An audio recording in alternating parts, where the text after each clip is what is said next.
everybody's jumping in here. Gloria. Oh, Roseanne. All right, look at that. Linda's jumping in. Parker. Look at that. Hi, Jim. Good morning. Yay. Is it raining down in San Diego? It's Heck raining. yeah, it's blowing and raining. And that was going to be one of my subjects today is what do you do when it rains like this? Aha.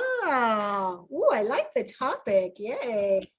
Rainy day schedule. And no, it's not to go take a nap. Isn't that so true? There's always work to be done, though, There right? is. Hi, Tawny. Hi, Parker. Hi, John. Pat. Sheila. Good morning. Good morning, everybody. Yeah, good morning. All right. Got everybody jumping in here. We have a fabulous speaker today. Super excited. So we're going to give it a couple minutes. Sarah, Daniel, Lisa. All right. Look at everybody jumping in here. This is awesome. I love meeting up with everybody. All right. I like when, and it's a doorbell. So it's like, hey, we really do have company. Hi, Carolyn. How's everybody? Anybody got any great flying stories? Go ahead. I know somebody flew this week. We could always count on Jim. I know he flies. All right, Brenda. I have a quick little funny. On a work mission day, and you know, you look so official with all your hard hat and your vest on, and I had a gentleman come up to me and my partner and ask us if we were from Cox Cable, and we were there to fix his wife that was out.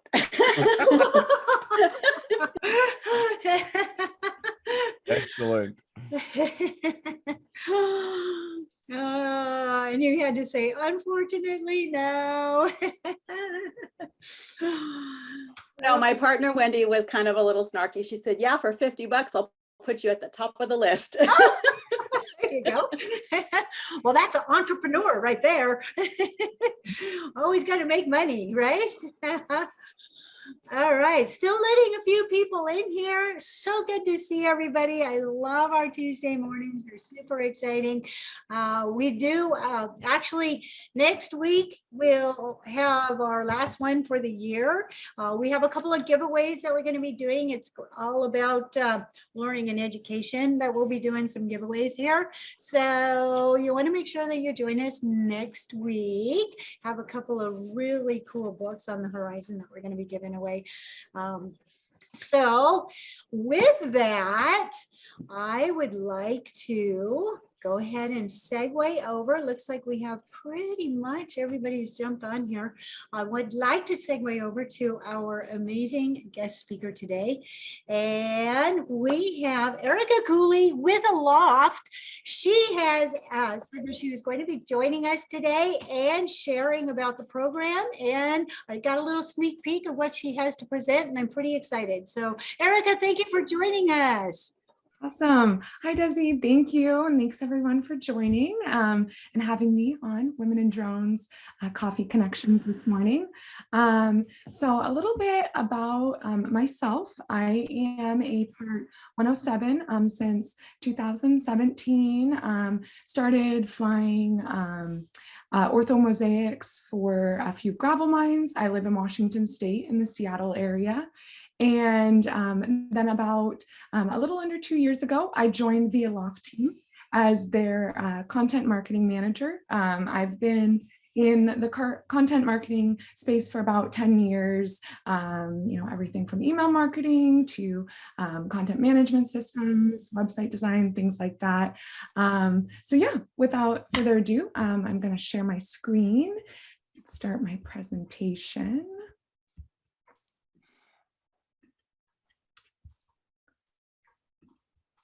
All right.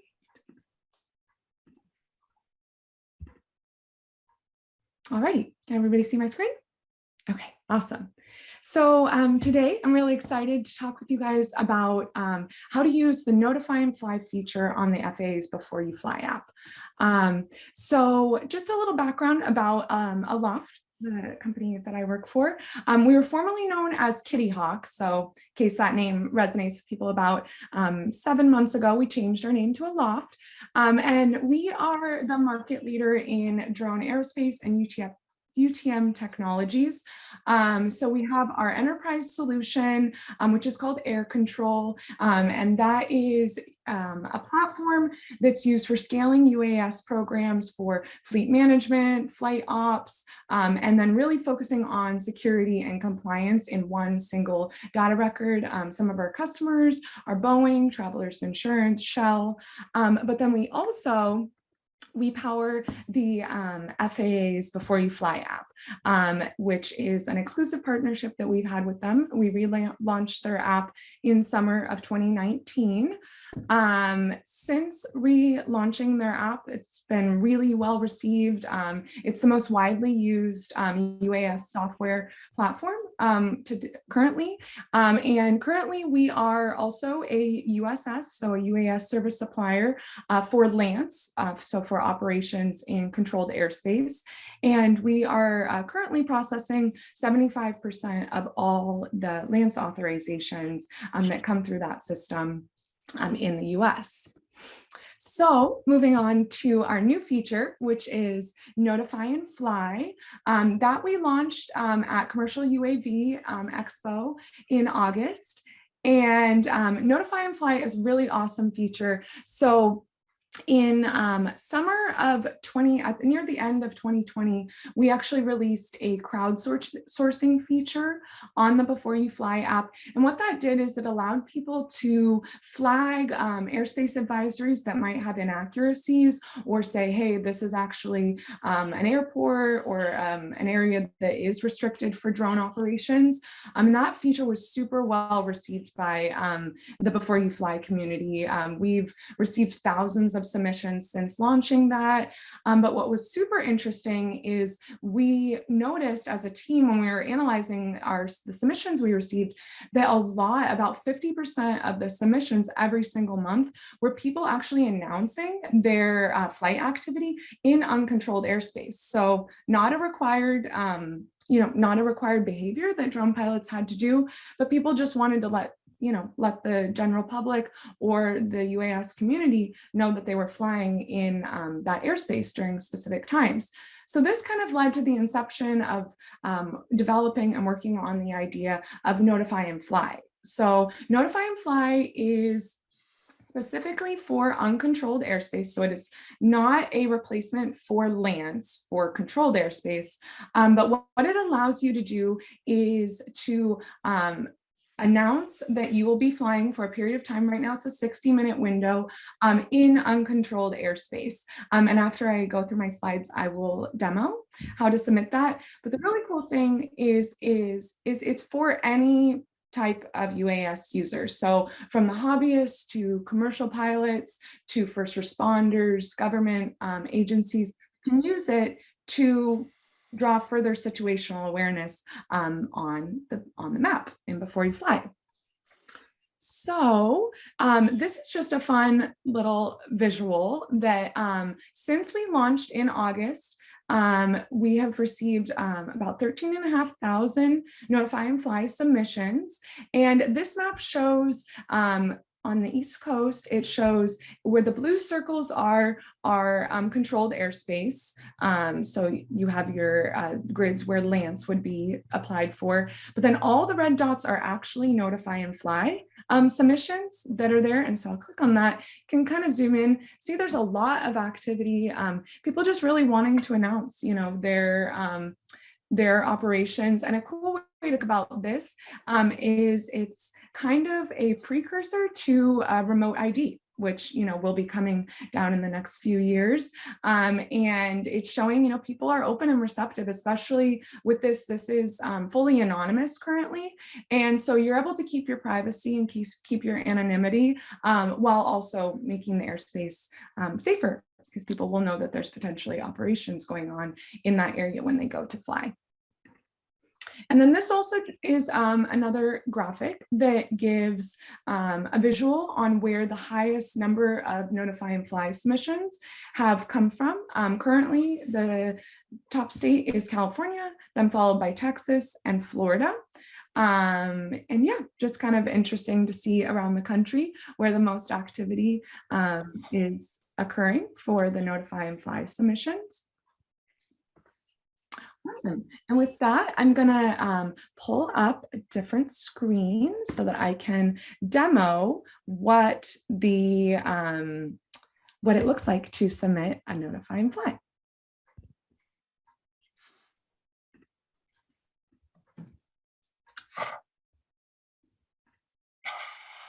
Alrighty. So here I have the, so Notify and Fly is cool. We have a desktop version and we have a mobile version. So you can use either one, whichever you prefer. So here when you are on in the Before You Fly app, if you, I'm gonna zoom out, I'm here in the Seattle area. As you guys are probably familiar with, all areas that have colored circles surrounding them are either controlled airspace or restricted areas. But see here, while we're in the gray, we'll kind of zoom in. I'll come up here, maybe a little north of the SeaTac airport area, and I'll drop my pin. And so here in the right corner, there's a blue circle with a little triangle notation, and that is the Notify and Fly button. So if you click on that, the screen will pop up, gives you kind of a little information for anybody who might be new to the feature. Also reiterating that this isn't a replacement for land. So if you were in controlled airspace, it wouldn't show, which I will show that after. You can click next. And then here we have our 4 options for the type of flight that it would be. So if you're recreational, you select recreational, commercial.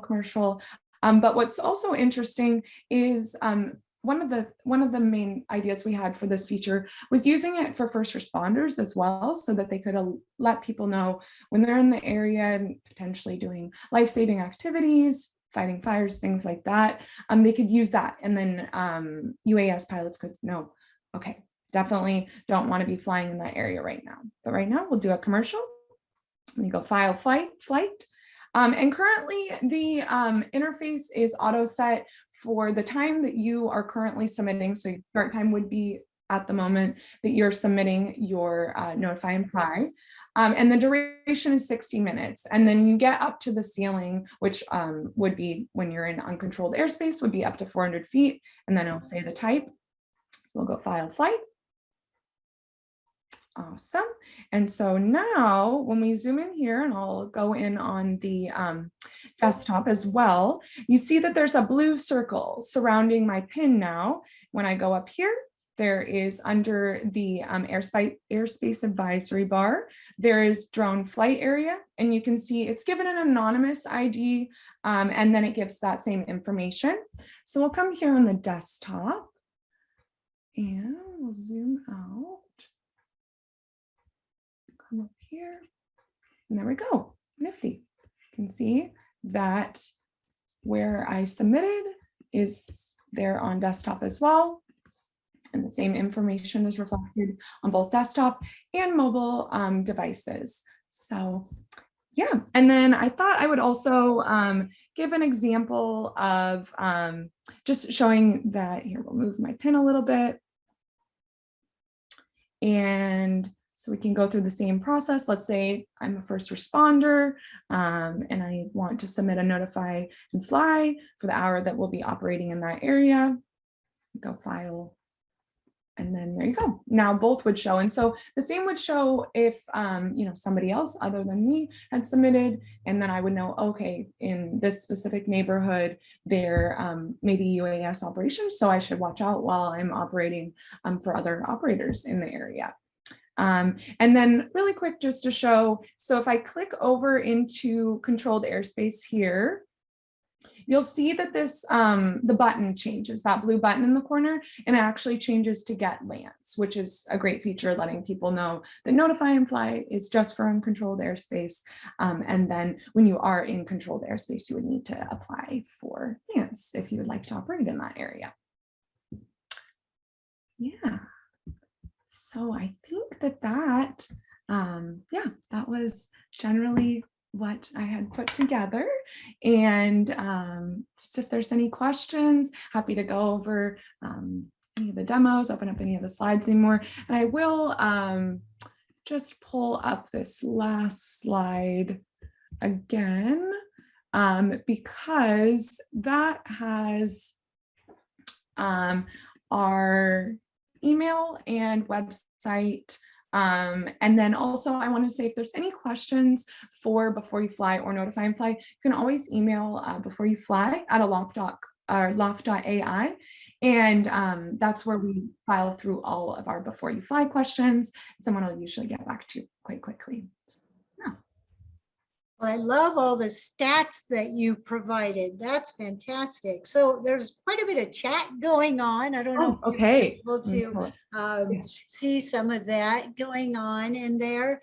A Oh, gotcha. couple of questions that I did see were along the lines of, like Jim Bonnerdale had posted that there were some choices that were grayed out, and he was wondering why some of those options were grayed out.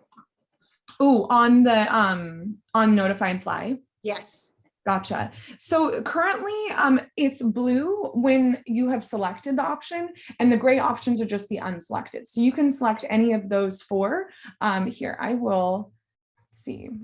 Let me make sure I know what you guys can see.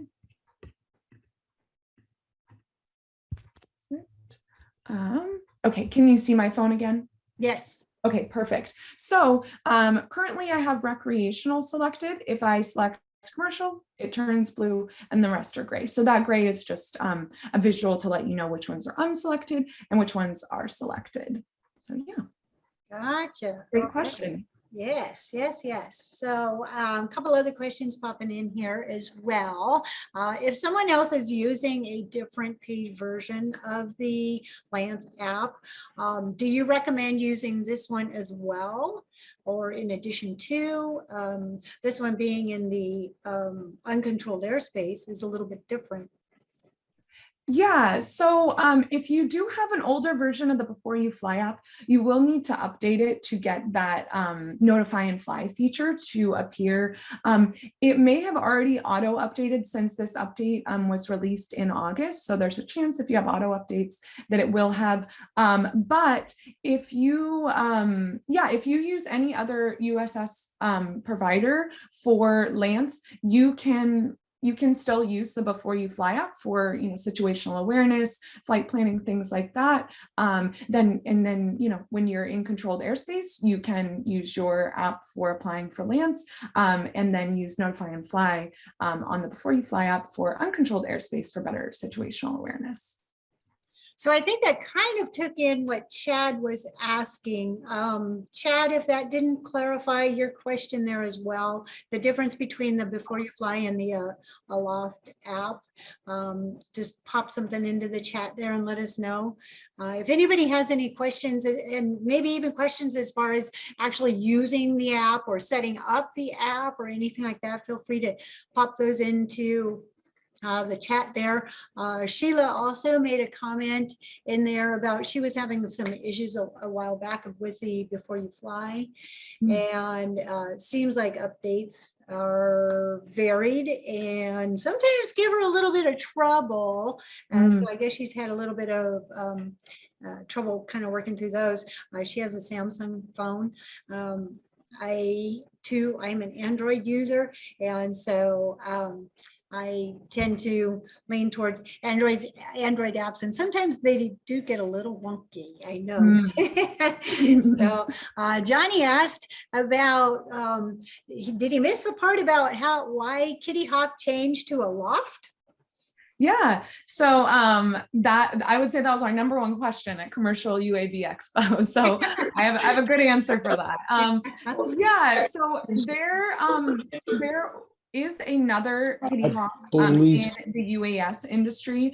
So there was slight confusion between our name, their name. We were getting some of their mail, things like that. But also just, you know, it was a new era for us, and felt like a great time to switch things up. And yeah, we're really feeling strong response in our new name, and yeah, really enjoying being Aloft. And I bet it is a popular question that everybody's asking. Yeah, And yeah, so it's just a new page. That's what Yeah. it is. And that's a good thing, right? Yeah. And I wanted to briefly mention the difference between Before You Fly and the Aloft app is a really great question, because the Before You Fly app you can think of as really great situational awareness platform. You can do situational awareness and flight planning in the Aloft app, but a lot of people enjoy using Before You Fly, and also the Notify and Fly feature in Before You Fly now is just an added layer for your own flight planning. A lot of people are putting it in their checklists for preparing for their flights, pre-flight checklists, as just something to do when they're in uncontrolled airspace, just like they would do if they were applying for Lance. But a good thing to remember is that when you are in the Before You Fly app, if you're in controlled airspace, you have to use a USS like Aloft or one of the other ones to apply for Lance. So that's the main difference, is we actually are Aloft app is what you use to process a Lance authorization, which I'm sure a lot of people are familiar with on ours or different platforms. So, yeah. So when someone is notified of a flight in that area, how does that notification come through to someone? Yeah, so as you saw on my phone where the blue circles, oh, I'm sorry, let me clarify. Is that for Notify and Fly or for Lance? The question. Notify and Fly. Okay, perfect. So as we saw on the phone, these are my two blue circles where I applied or where I submitted a Notify and Fly. So if any of you guys opened up the Before You Fly app right now and then came into the Seattle area, you would see these two blue circles as well, just like we're seeing here on the desktop. Awesome, awesome. It looks like Tani has just posted a question as well, as far as she said, I see aircraft presets in Aloft. How does that work with the integration of flight control programs in her drone?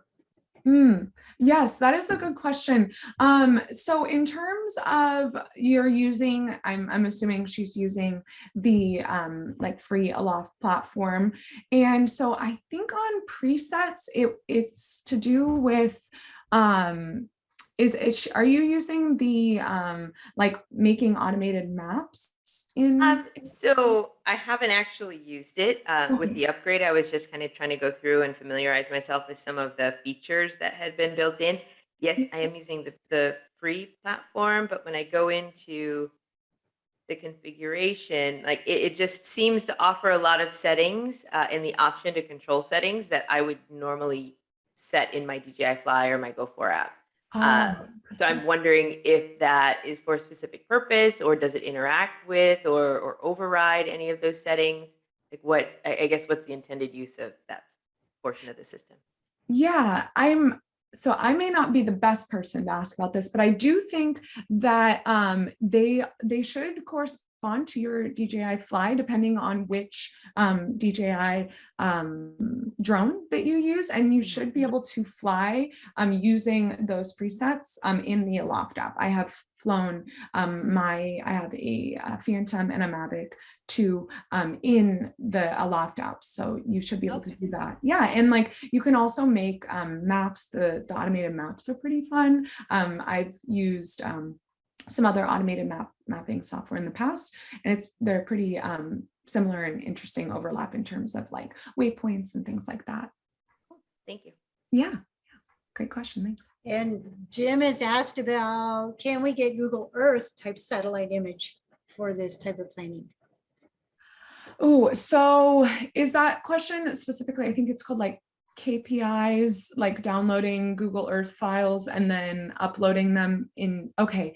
Yeah, so I think that I'm not 100% sure if that feature is offered currently in the free version of Aloft. We have Air Control, which is our enterprise software, and I know you definitely can use KPI files in the Air Control platform. But I'd love to get back to you on that question if you want to drop your email in. Sure, thank you. Yeah. How about for viewing this image right here that you have like up on your screen? If we wanted it in a satellite view. Oh, yeah, that's a great question. Yes. So if you go on this right hand little box, I can do it on the phone as well, but it actually it shows you all the different layers, which is also a really nice kind of reminder that you can always go onto this tab to read what each of the different colors of the map layers mean. There's a lot, so it's helpful. But if you go down here under map styles, we're currently in the air controlled light viewer, but there is also a satellite version. So there we go. Yeah.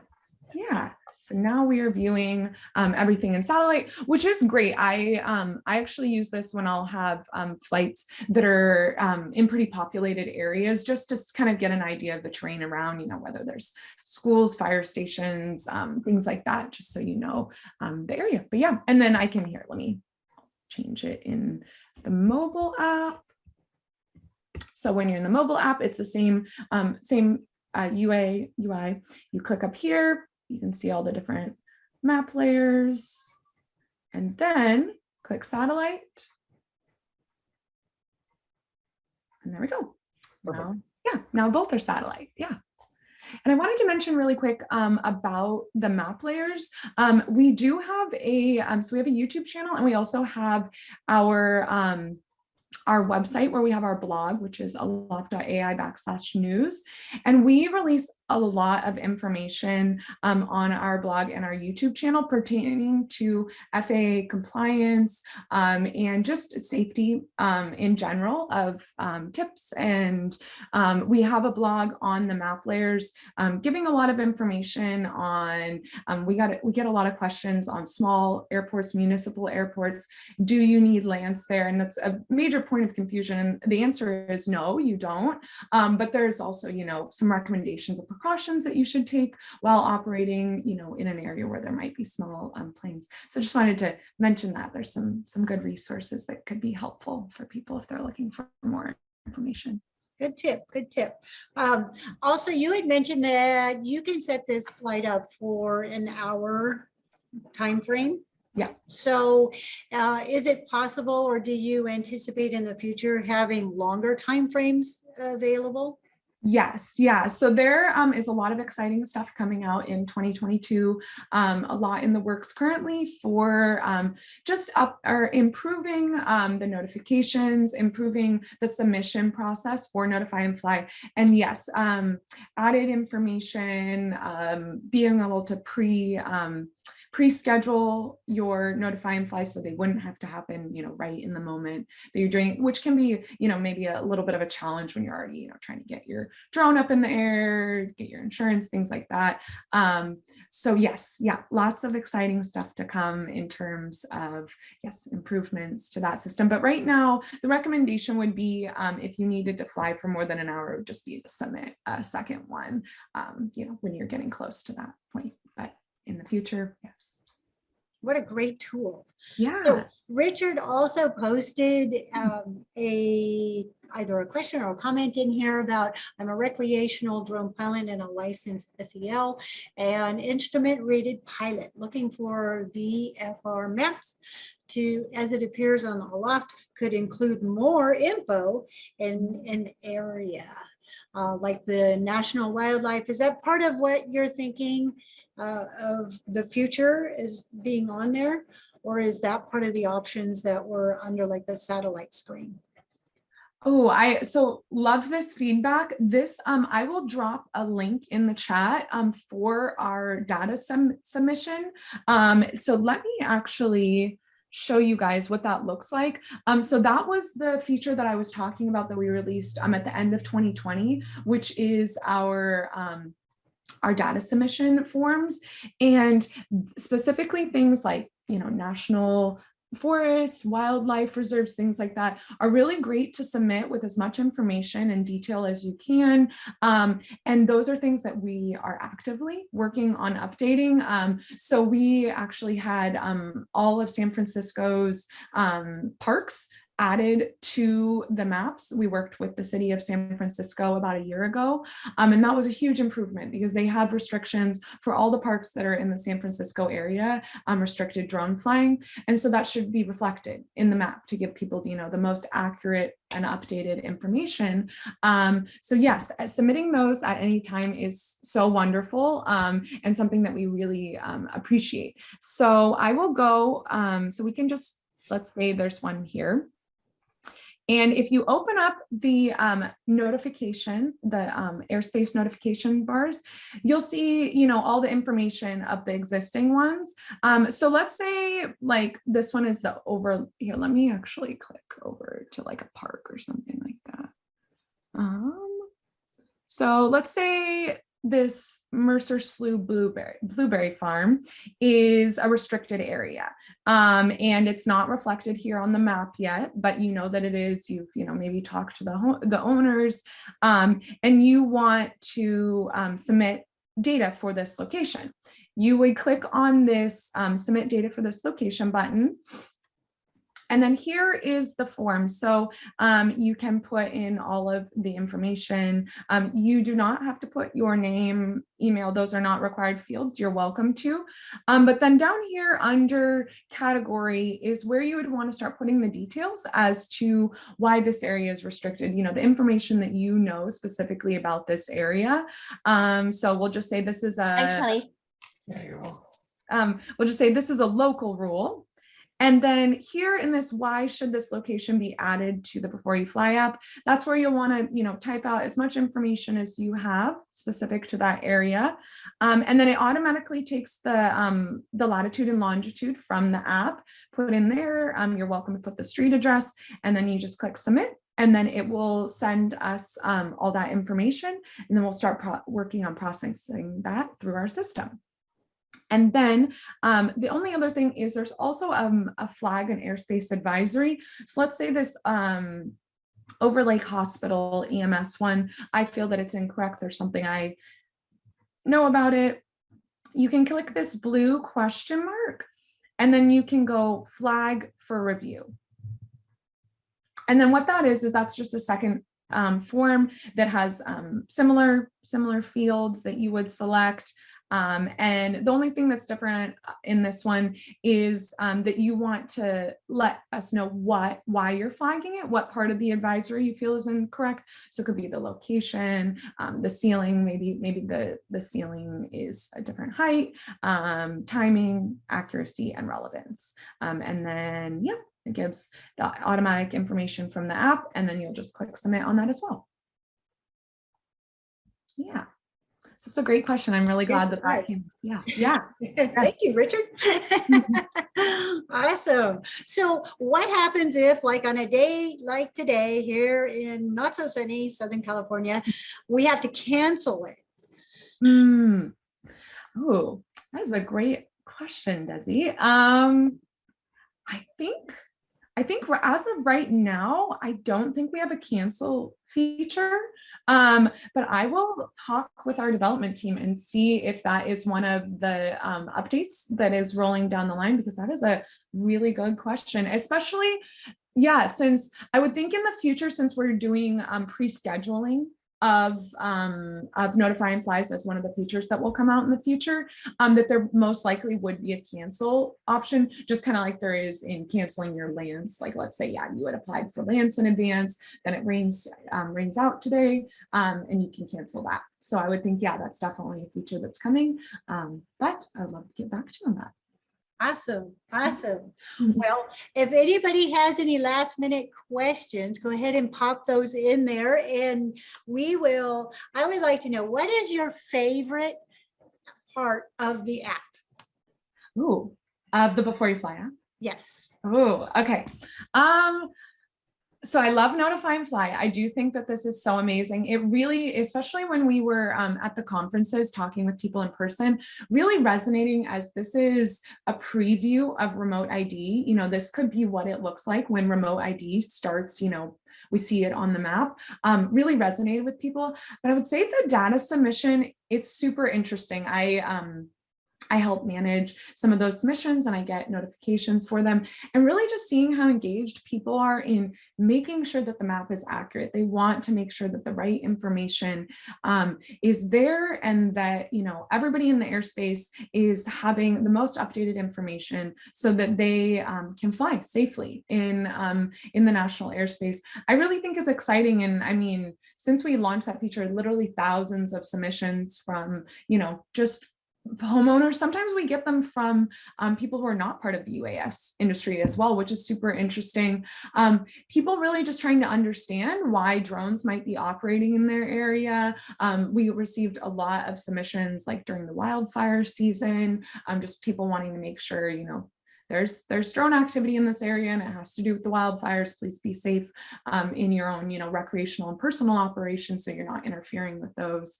So yeah, just excited about that, and also excited to see in the Notify and Fly feature it being used more and more by first responders and government agencies and things like that, just to, like, you know, really inform, you know, the general public or the recreational UAS community of, you know, really important life-saving work that's being done by drones. I think that anybody that is in the drone industry gets excited when we see, you know, drones really being used for really, really, really good work that is important. So yeah. I love it. And I love that people can just go on it and see surrounding activity. Yes. And that's key, you know, other drones and other operations are nearby. Yeah. So, and then especially with public safety and first responders, having that available to people as well, is knowing that something is happening nearby is great. So, well, I thank you so much. And can we have you really quick, like, jot your information into the chat, and that way if anybody wanted to reach back out to you, had any questions on it, it's so user friendly as well. Yeah. And so, and love the demonstration where you actually had your phone right there, right next to the computer app. It was great. So thank you so much. Good stuff. Really, really good. So we are going to segue now over to our breakout sessions. And I think we will kind of go along with what the topic was that Jim had mentioned. What do you do on a rainy day? Or if the wind, or I think in some cases it would be blowing snow, and you know, not everybody has rain, right? So in the case of your event gets canceled, what do you do? What do you do on a day like today for us in Southern California? But I sit with Coffee Connections first, so. yay, I like it. Well, we're glad you're here. So a lot of people saying, thank you, Erica. Great job. We love what your presentation is all about. Thank you so much. And we're going to go ahead and go to our breakout sessions. And looks like we'll have about 15 minutes or so. All right, here we go. That kind of wraps it up.